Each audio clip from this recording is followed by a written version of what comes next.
Di sebuah desa kecil di Jawa Tengah, terdapat sebuah warung sederhana bernama Warung Rahmat. Warung itu menjadi buah bibir karena dipercaya membawa keberuntungan bagi banyak orang yang usahanya nyaris bangkrut. Pemiliknya, Pak Arman, dikenal sebagai sosok dermawan yang selalu tersenyum, meski beberapa tahun sebelumnya ia juga mengalami keterpurukan ekonomi. Sebelum melanjutkan video ini, alangkah baiknya untuk subscribe dulu channel ini dan nyalakan loncengnya, like, share, and komentar video ini. Dulu, Pak Arman adalah seorang pengusaha kecil yang gagal. Bisnisnya bangkrut karena salah investasi, hingga ia kehilangan rumah dan harta benda. Dalam keputusasaan, ia mendengar tentang sebuah ritual pesugihan putih dari seorang kawan lama.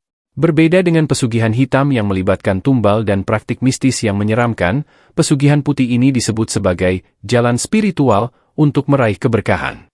Pak Arman mengikuti petunjuk kawannya dan pergi ke Gunung Sukma, tempat pesugihan putih itu dilakukan. Di sana, ia bertemu dengan seorang sesepuh bernama Mbah Prawiro. Mbah Prawiro menjelaskan bahwa pesugihan putih tidak meminta tumbal atau praktik gelap. Sebaliknya, ritual ini berlandaskan doa, kerja keras, dan berbagi kebaikan. Rahasia pesugihan putih adalah berbagi, ujar Mbah Prawiro. Kamu harus memberikan apa yang paling kamu sayangi kepada orang yang lebih membutuhkan. Dengan itu, rezeki akan mengalir dari arah yang tidak disangka-sangka. Pak Arman memulai ritualnya dengan membawa sebungkus makanan sederhana yang ia miliki saat itu, lalu memberikannya kepada seorang pengemis di pinggir jalan. Ia juga diminta berpuasa selama 7 hari dan rutin membaca doa khusus yang diajarkan oleh Mbah Prawiro. Sepulangnya dari Gunung Sukma, Pak Arman membuka warung kecil di depan rumah kontrakannya. Meski modalnya minim, ia selalu memberikan makanan gratis kepada anak-anak yatim setiap Jumat. Tidak disangka, warungnya mulai ramai didatangi pelanggan. Satu persatu, keajaiban pun terjadi. Warung kecil itu berkembang menjadi restoran besar yang dikenal di mana-mana. Ketika ditanya tentang rahasianya, Pak Arman selalu menjawab, ini semua karena doa dan berbagi. Jangan pernah takut memberi, karena dari situ kita akan menerima lebih banyak. Kisah sukses Pak Arman menyebar ke seluruh penjuru desa. Banyak pengusaha yang bangkrut mendatanginya untuk meminta nasihat. Pak Arman dengan senang hati membagikan ilmu pesugihan putih yang ia pelajari dari Mbah Prawiro. Ia selalu menekankan pentingnya keikhlasan, usaha, dan doa. Tidak sedikit yang akhirnya mengikuti jejaknya. Mereka yang dulunya nyaris bangkrut mulai merasakan perubahan besar dalam hidup mereka setelah menjalani pesugihan putih. Mereka belajar untuk tidak hanya mencari keuntungan, tetapi juga berbagi kebahagiaan dengan orang lain. Warung Rahmat kini menjadi simbol keberkahan di desa itu. Pesannya sederhana, kesuksesan sejati datang dari hati yang tulus dan tangan yang ringan memberi. Setelah Warung Rahmat semakin dikenal, desa kecil tempat Pak Arman tinggal mulai dipenuhi orang-orang dari berbagai daerah. Mereka datang dengan berbagai alasan, ada yang ingin belajar dari Pak Arman, ada pula yang penasaran apakah keajaiban pesugihan putih benar-benar nyata. Namun, di tengah keberhasilan ini, ujian baru mulai mendatangi Pak Arman. Kedatangan Pak Rudi, saudagar kaya yang bangkrut. Suatu hari, seorang pria berpakaian lusuh memasuki Warung Rahmat. Pak Arman mengenal pria itu, Pak Rudi, seorang saudagar kaya yang dulu memandang rendah dirinya saat masih jatuh miskin. Pak Rudi kehilangan segalanya karena terjerat utang besar setelah bisnisnya gagal total. Saya datang bukan untuk makan gratis, ujar Pak Rudi dengan mata berkaca-kaca. Tolong ajari saya cara bangkit seperti Bapak. Saya rela melakukan apa saja. Pak Arman tersenyum. Ia menyadari bahwa keikhlasan Pak Rudi mungkin menjadi awal perubahannya. Namun, ia tahu bahwa membantu Pak Rudi bukanlah hal mudah. Pak Arman mengajaknya untuk memulai dari hal kecil, belajar melayani orang lain di Warung Rahmat. Awalnya, Pak Rudi merasa malu, tetapi perlahan ia menemukan kebahagiaan saat melihat pelanggan tersenyum puas. Di tengah kegiatannya membantu Pak Rudi, Pak Arman mulai menghadapi cobaan baru. Beberapa orang di desa mulai iri dengan keberhasilan Warung Rahmat. Mereka menyebarkan desas-desus bahwa Pak Arman sebenarnya menggunakan pesugihan hitam, bukan putih. Mana ada orang yang kaya mendadak tanpa tumbal, kata seorang warga dengan nada mencemooh. Desas-desus itu sampai ke telinga Pak Arman. Ia memilih untuk tidak melawan dengan kata-kata, melainkan dengan tindakan. Ia mengadakan acara berbagi besar-besaran di desanya, mengundang semua warga, termasuk mereka yang memfitnahnya. Dalam acara itu, ia menjelaskan bahwa keberkahan tidak datang dari sihir, melainkan dari keikhlasan, doa, dan kerja keras. Lambat laun, fitnah itu mereda, dan para pengkritik mulai menyadari bahwa kesuksesan Pak Arman benar-benar tulus. Setelah beberapa bulan bekerja di Warung Rahmat, hidup Pak Rudi perlahan berubah. Ia belajar bagaimana melayani pelanggan, mengelola keuangan, dan berbagi kebaikan. Dengan bantuan Pak Arman, ia membuka kembali sebuah toko kecil. Meski sederhana, toko itu mulai ramai dikunjungi pembeli karena pelayanannya yang ramah. Pak Rudi juga mulai menerapkan pesugihan putih, menyisihkan sebagian keuntungannya untuk membantu orang lain. Tak disangka, bisnisnya kembali bangkit, bahkan lebih sukses daripada sebelumnya.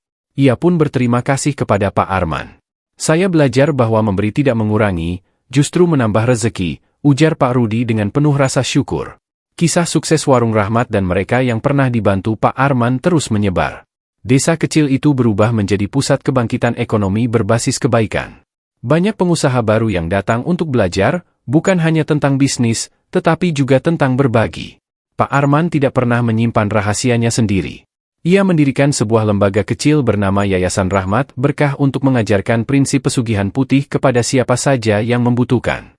Ia selalu menekankan bahwa keberkahan adalah hasil dari usaha, doa, dan keikhlasan. Hingga kini, Warung Rahmat tetap menjadi simbol harapan.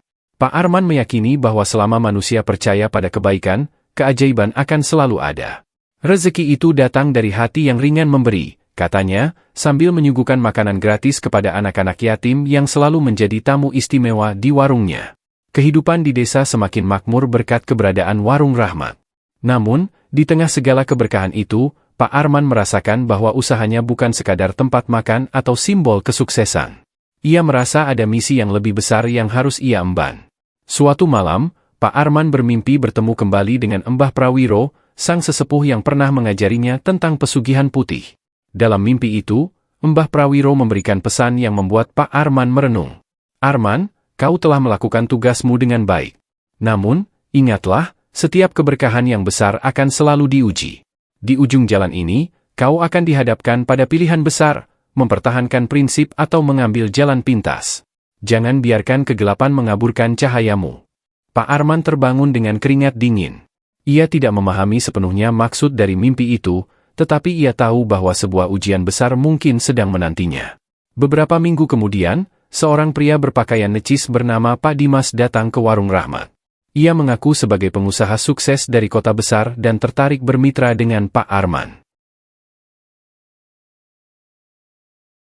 "Rahmat sebuah waralaba nasional," ujar Pak Dimas dengan penuh percaya diri. "Kita bisa membuka cabang di mana-mana dan meraup keuntungan besar." Pak Arman tergoda dengan tawaran itu. Ia membayangkan betapa banyak orang yang bisa ia bantu jika Warung Rahmat berkembang ke seluruh negeri. Namun, saat mempelajari proposal Pak Dimas, ia menemukan sesuatu yang ganjil. Pak Dimas ingin menghilangkan tradisi berbagi makanan gratis di Warung Rahmat karena dianggap merugikan bisnis. Ia juga meminta Pak Arman mengganti nama warung itu dengan nama yang lebih modern untuk menarik perhatian pasar. "Bapak hanya perlu tanda tangan di sini," kata Pak Dimas sambil menyodorkan kontrak. "Biarkan saya yang mengurus semuanya." Pak Arman merasa gelisah.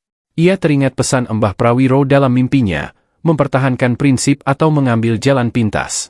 Pak Arman memutuskan untuk tidak langsung menyetujui tawaran itu. Ia memohon waktu untuk berpikir dan berdoa. Selama beberapa hari, ia merenungkan segala yang telah ia capai.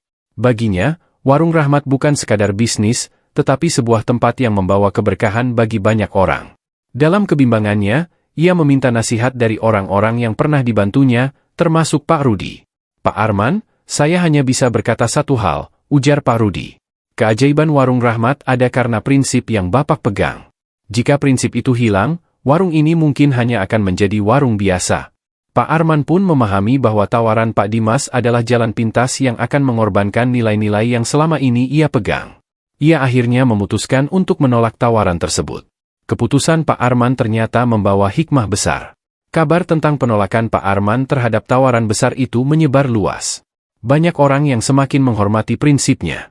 Mereka melihat Pak Arman sebagai sosok yang tidak hanya sukses secara materi, tetapi juga memiliki integritas yang kuat. Tidak lama setelah itu, seorang pengusaha dermawan mendatangi Warung Rahmat.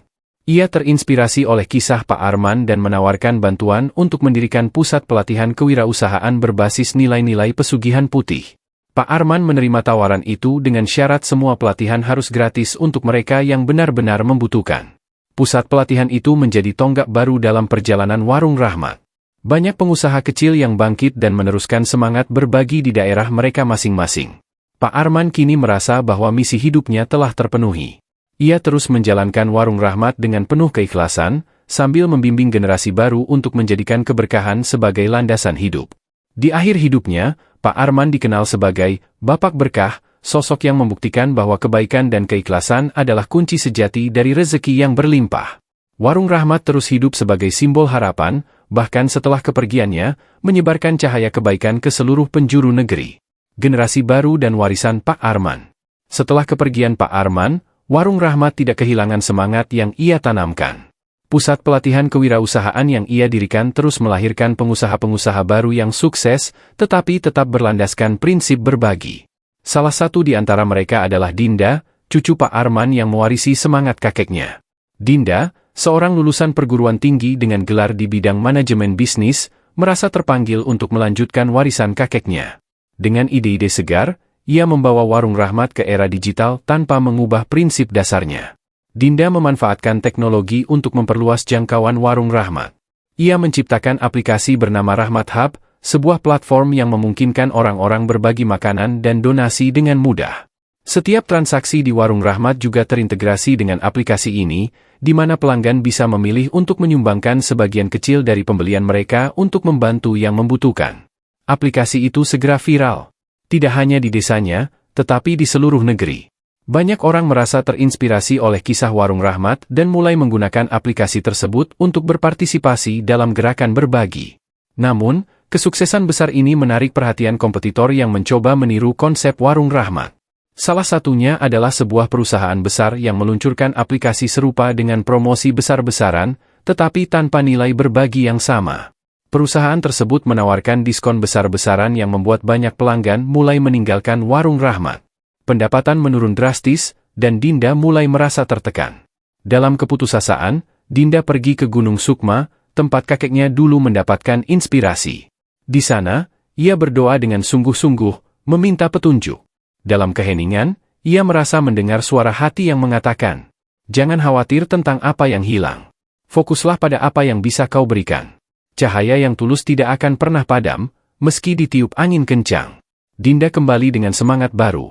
Ia menyadari bahwa Warung Rahmat tidak bisa bersaing hanya dengan harga, tetapi harus menunjukkan nilai yang tidak dimiliki kompetitor, keikhlasan dan keberkahan. Dinda meluncurkan kampanye baru di Rahmat Hub, bernama Pay It Forward. Setiap pelanggan yang membayar lebih untuk makanannya akan otomatis memberikan makanan gratis kepada orang yang membutuhkan. Kampanye ini mendapat respons luar biasa. Banyak orang, termasuk publik figur dan influencer, mulai mempromosikan gerakan ini. Tidak lama kemudian, Warung Rahmat kembali dipenuhi pelanggan, dan Rahmat Hub menjadi platform berbagi terbesar di Indonesia. Bahkan, beberapa negara tetangga mulai tertarik untuk menerapkan konsep serupa. Di bawah kepemimpinan Dinda, Warung Rahmat dan Rahmat Hub menjadi bukti nyata bahwa prinsip kebaikan dapat berkembang di dunia modern. Warung Rahmat kini tidak hanya menjadi tempat makan, tetapi juga pusat perubahan sosial. Dinda sering berkata kepada timnya, "Kakek saya selalu percaya bahwa rezeki sejati bukan tentang seberapa banyak yang kita miliki, tetapi seberapa besar dampak yang bisa kita berikan kepada orang lain." Di tengah segala kemajuan itu, Dinda memastikan satu hal tidak pernah berubah. Setiap Jumat, Warung Rahmat tetap membuka pintunya bagi anak-anak yatim dan orang-orang yang membutuhkan, memberikan makanan gratis seperti yang dulu dilakukan oleh Pak Arman. Kisah Warung Rahmat pun menjadi legenda, diwariskan dari generasi ke generasi sebagai bukti bahwa keberkahan sejati datang dari hati yang tulus memberi, tanpa pamrih. Keberhasilan Warung Rahmat dan Rahmat Hub yang dipimpin oleh Dinda mulai merambah ke seluruh penjuru negeri. Bukan hanya di desa tempat Warung Rahmat berdiri, tetapi kini konsep berbagi dan keberkahan telah menyentuh kota-kota besar. Banyak komunitas yang terinspirasi untuk mendirikan versi Warung Rahmat di wilayah mereka sendiri, yang diberi nama Rahmat Center. Rahmat Center menjadi tempat yang tidak hanya menyediakan makanan, tetapi juga pelatihan, bantuan sosial, dan dukungan moral bagi mereka yang membutuhkan. Setiap Rahmat Center dioperasikan oleh para relawan yang terinspirasi oleh semangat Pak Arman. Dinda, sebagai pelopor gerakan ini, sering berkeliling ke berbagai Rahmat Center untuk berbagi ilmu dan motivasi. Ia percaya bahwa membangun sistem yang terdesentralisasi, di mana setiap daerah mengelola Rahmat Center mereka sendiri dengan nilai-nilai lokal, akan membuat gerakan ini semakin kokoh. Jangan lupa untuk subscribe dulu channel ini, like and share video ini ke teman dan keluarga terdekat Anda biar merasakan ketegangan dalam cerita ini. Terima kasih.